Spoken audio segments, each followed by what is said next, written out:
आइए सर, तो स्टार्ट करते हैं लेक्चर नंबर 6 रिवीजन। अब तक सेक्शन सेक्शन 9 बात करता है ड्यूम टू अक्रू और अराइज इन इंडिया का अक्रू और अराइज। ठीक है, ये हम लोग पढ़े हैं, आपको सर समरी नोट्स में भी ये चीज़ मिल जाएगा।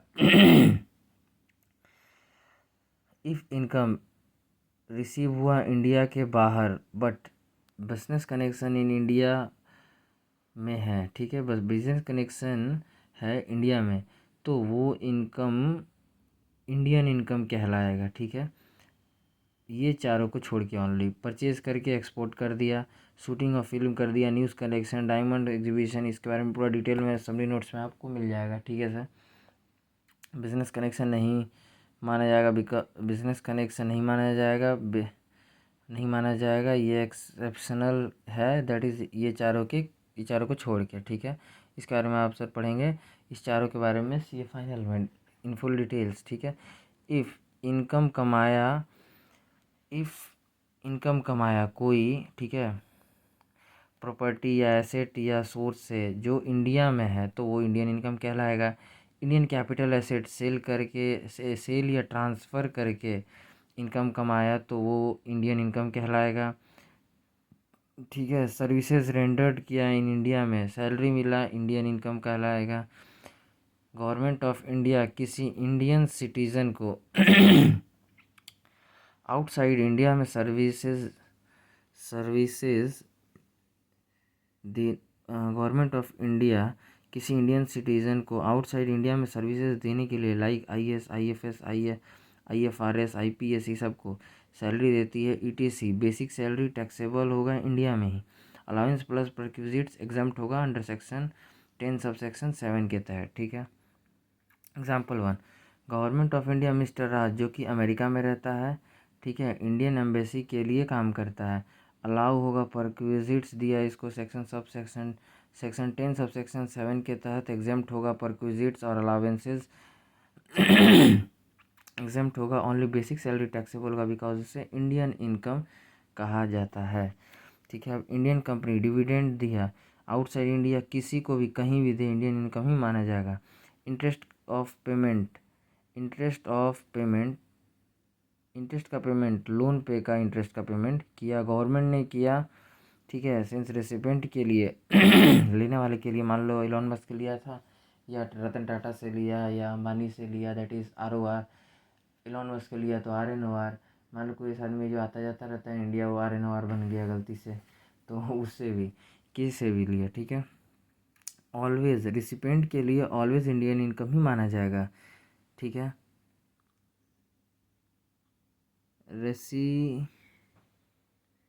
रेसिडुअल ने किया पेमेंट, ठीक है, मतलब सॉरी रेसिडेंट ने किया, अगर गवर्नमेंट की जगह रेसिडेंट ने किया पेमेंट, ठीक है, तो रिसिपिएंट के लिए इंडियन इनकम ही माना जाएगा अगर वो इफ़ लोन अमाउंट यूटिलाइज हुआ है इंडिया में for any purpose. Example S sir. ठीक है,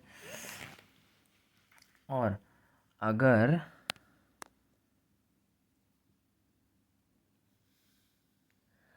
अगर नॉन रेसिडेंट ने इंटरेस्ट पे किया, ठीक है, रेसिपिएंट के लिए वो इंडियन इनकम ही माना जाएगा अगर वो इफ़ लोन यूटिलाइज हुआ है फॉर बिजनेस पर्पस।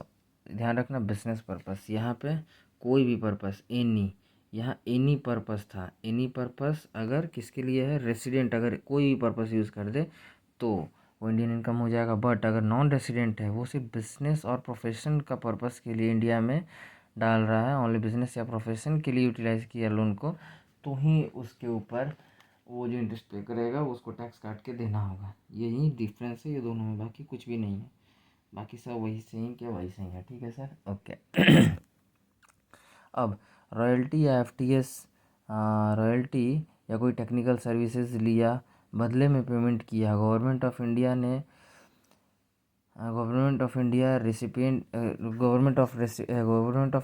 पेमेंट किया रॉयल्टी या फीस फॉर टेक्निकल सर्विसेज। ठीक है, तो रेसिपिएंट के लिए ऑलवेज इंडियन इनकम होगा।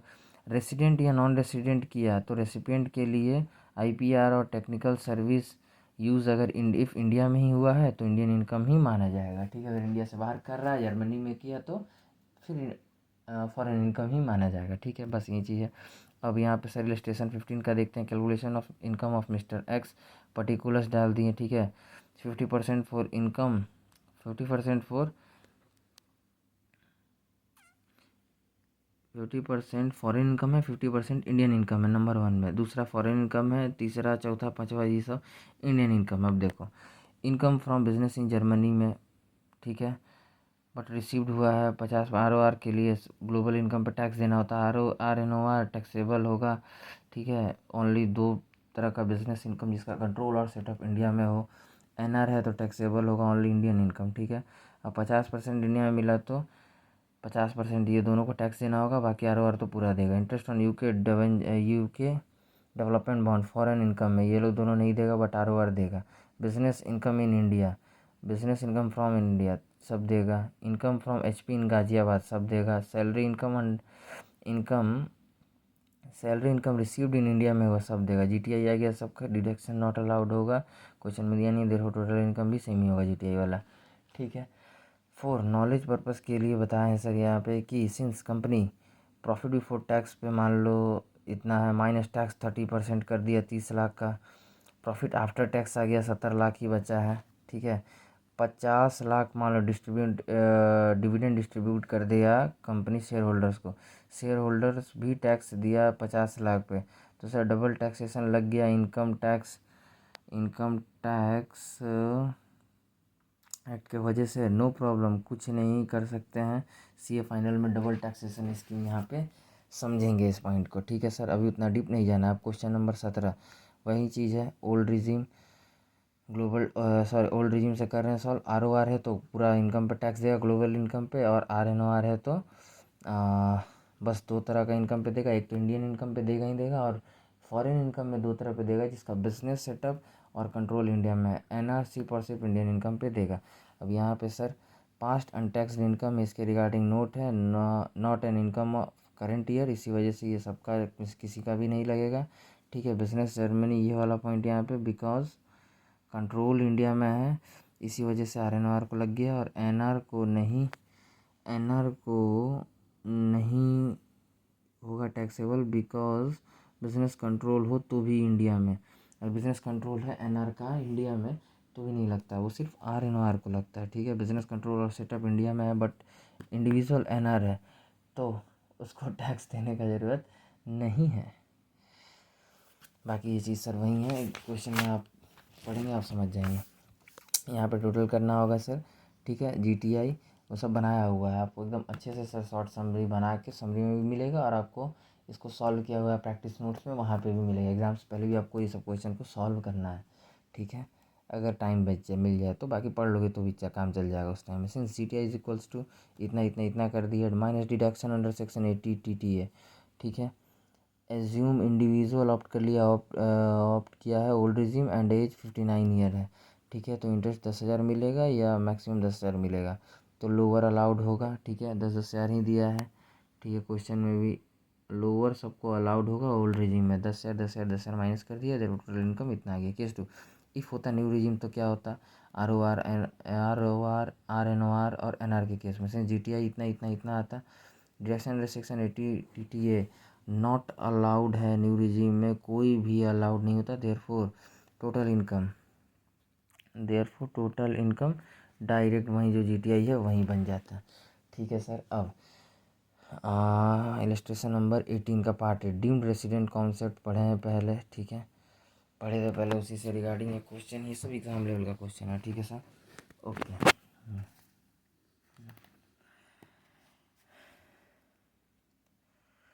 कंडीशन 1 इंडियन सिटीजन हो, condition 2 not paying tax in any country due to domicile और रेसिडेंस प्लान्ड हो, या फिर नहीं देता हो टैक्स 7 कंट्री हो। कंडीशन 3 इंडियन इनकम एक्सीड हो तो यहाँ कवर होगा 15 लाख रुपये एक से ज़्यादा, ठीक है। अब देखो 1 तो सेटिस्फाइड है, 2 भी सेटिस्फाइड है, 3 भी सेटिस्फाइड है, ठीक है। सार्थक का केस है, ठीक है। गवर्नमेंट इंक्लूड करेगी इसमें 2 टाइप का फॉरेन इनकम को, फॉरेन इनकम बिजनेस वो फॉरेन बिजनेस इनकम जिसका कंट्रोल इंडिया में हो, एंड वो फॉरेन प्रोफेशनल इनकम जिसका सेटअप इंडिया में है, ठीक है। अब देखो if all above condition are satisfied then such individuals are भी RNOR माना जाएगा, even if stay in India is for 0 days हो तो भी, क्योंकि सार्थक इंडियन सिटीजन है। कहीं टैक्स नहीं दे रहा, इंडियन इनकम खाली एक्सीड हुआ, बस ही फंस जाएगा। ठीक है सर, डीम्ड रेसिडेंट के कॉन्सेप्ट में RNOR मानते हुए इसके टैक्स ले लिया जाएगा। ठीक है sir. Calculation of Indian income including number of foreign business income whose control is in India and whose setup and foreign professional income whose setup is in India। ठीक है, इनकम अक्रू और arise in India 5 lakh है। ठीक है, income deem to accrue और arise in India 8 lakh 13 lakh हो गया। Foreign professional income जिसका सेटअप इंडिया में है, ठीक है, वो 10 लाख हो गया। तो सिंस टोटल 23 लाख हो गया। सिंस अब देखो ये दोनों इंडियन इनकम पे तो टैक्स लगेगा ही, फॉरेन इनकम फॉरेन इनकम पे सेटअप सिंस इंडिया में है देयरफॉर टैक्सेबल हो जाएगा इंडिया में। ठीक है, ये भले ही फॉरेन इनकम है बट ये RNOR का केस ले रहे हैं ना, RNOR का केस से सॉल्व कर रहे हैं कि अगर RNOR होता तो क्या होता। इसी वजह से इसका सेटअप इंडिया में, इसी वजह से ये 10 लाख को यहाँ पे इंक्लूड किया, तो टोटल इनकम चला गया 23 लाख। सिंस as सार्थक is satisfying all the 3 conditions of deemed resident therefore he shall be RNOR माना जाएगा ड्यूरिंग 24 प्रीवियस ईयर 24-25 में। हिज टैक्सेबल इनकम सॉल्व भी 23 लाख होगा। अब case B, if foreign professional income is 2 lakh होता है इंस्टीड ऑफ 10 लाख तो क्या करते हैं। इनकम अक्रू और अराइज इंडिया 5 लाख और डीम टू अक्रू और अराइज इंडिया 8 लाख है, ये तो इंडियन इनकम है ही। फॉरेन प्रोफेशनल इनकम जिसका सेटअप इंडिया में है वो 2 लाख है फॉरेन सेटअप इनकम, तो टोटल होता है 15 लाख रुपया। RNOR मानते हैं इसको तो भी। ठीक है sir. As Indian income including foreign professional income whose setup is in India does not exceed नहीं हुआ 15 लाख से रुपया से ऊपर नहीं है, hence condition of deemed resident are not satisfied नहीं हुआ। thus सार्थक is non resident है, as सार्थक is non resident he is liable to pay tax only on Indian income that is 13 lakh पे टैक्स देगा only, या 5 लाख और ये 8 lakh, that is 5 lakh plus 8 lakh total, ये सिर्फ 13 लाख पे टैक्स देगा सर, बस। ठीक है, अब पार्ट सी इसी क्वेश्चन का है। सार्थक बॉर्न होता है अगर दुबई में पेरेंट्स बॉर्न हो और पेरेंट्स का बर्थ होता है इंडिया में तो क्या होता है। सिंस सार्थक पर्सन ऑफ इंडियन ओरिजिन होता और डीम्ड रेसिडेंट का प्रोविज़न इज़ नॉट एप्लीकेबल होता है on person of Indian origin पे नहीं लगता है। सार्थक stay in India is 0 days रहता ही नहीं है ड्यूरिंग रिलेवेंट प्रीवियस ईयर में, देयरफॉर सार्थक इज़ एनआर माना जाता है। ठीक है, मिनिमम 120 दिन स्टे होना चाहिए इंडियन सिटीजन के केस में। ठीक है, ये पर्सन ऑफ इंडियन ओरिजिन नहीं कहलाता, ये इंडियन सिटीजन कहलाता। ठीक है, एज सार्थक is non resident only Indian income is taxable होगा, देयरफॉर टोटल इनकम 13 लाख ही होगा टैक्सेबल इंडियन इनकम मानते हुए। ठीक है सर। अब क्वेश्चन नंबर 19 इलस्ट्रेशन 90 है। श्रुति जो है कि इंडियन सिटीजन है, विजिट करती है इंडिया को, shall be resident if her stay during India in relevant previous year stay 182 days or more, that is 183 days। however Shruti shall be RNOR भी हो सकती है if all of the following condition satisfied हो जाए तो, क्योंकि Indian citizen visit कर रहा है इंडिया पे तो एडिशनल कंडीशन भी यहाँ पे प्रोविजन में लिख देना है। ठीक है, stay during relevant previous year 120 दिन और मोर होना चाहिए। स्टे लास्ट 4 प्रीवियस ईयर में 365 दिन होना चाहिए और मोर होना चाहिए immediately preceding relevant previous year से। Indian income including foreign business income जिसका कंट्रोल इंडिया में हो एंड फॉरेन प्रोफेशनल इनकम हो सेटअप इन इंडिया में हो एक्सीड करना चाहिए 15 लाख रुपीज़ एक से ज़्यादा। तो अब देखते हैं सर केस क्या कहता है यहाँ पर। नंबर 1, प्रीवियस ईयर 24-25 में स्टे 157 दिन का है इन इंडिया में, गिवन है क्वेश्चन में। लास्ट 4 ईयर का स्टे 421 दिन है, 200 176 45। Indian income including foreign business income हो सेटअप इज़ इन इंडिया। ठीक है, अभी कैलकुलेट कर रहे हैं फॉरेन बिजनेस इनकम में कितना पैसा है। ठीक है, income earn and receive in UAE में फॉरेन इनकम है। ठीक है, 2 लाख से कोई मतलब नहीं है। ठीक है सर, 2 लाख से कोई मतलब नहीं है। Income earn and receive from HP in UAE में। ठीक है, UAE का है, UAE में मिला है, 5 लाख से कोई मतलब नहीं है। Income deem to accrue arise in India, ये इंडियन इनकम है 5 lakh. Income from retail business in UAE but control from India, ये इंडियन इनकम फॉर RNOR के केस में ये 10 लाख कवर होगा। RNOR का केस ले रहे हो तो ये सर कवर होगा, बिकॉज यहाँ RNOR ही तो मान रहे हैं ना। देखो स्टे अगर इतना इतना अगर हो जाए तो RNOR माना जाएगा ये। ठीक है, तो RNOR मानी जा रही है, RNOR का एजम्पशन है, इसी वजह से ये कवर होगा। ठीक है, because Indian income for RNOR के लिए, बिकॉज सेट कंट्रोल इंडिया में है। ठीक है, इनकम अक्रू और अराइज इन इंडिया 3 लाख है। अब देखो ये हो गया, सिंस जीटीआई हो गया 18 लाख। न्यू रिजीम में टोटल इनकम यही होता है, ठीक है।